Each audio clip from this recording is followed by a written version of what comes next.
entertainment. We mentioned Britney Spears yesterday, reassuring fans that she was okay. Well, it turns out that she's taking legal action against her own father. She is looking to have Jamie Spears, her dad, removed as the conservator of her estate. Now, you may recall, he's been controlling her finances for 12 years since her very public breakdown, but her lawyer wants Jamie Spears to be suspended immediately as co-conservator of her estate. They filed documents earlier this week. A hearing is set for next week on the 11th.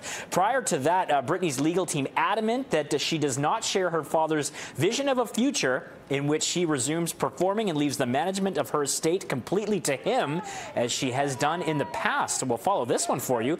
Meanwhile, who's ready for a comedy classic sequel?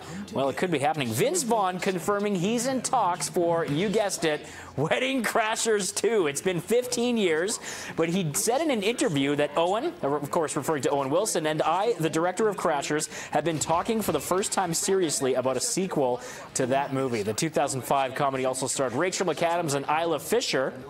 And Vaughn is promoting a new movie called Freaky, which is a twist on the body swap genre, where he's a killer-turned-teenager opposite actress Katherine Newton.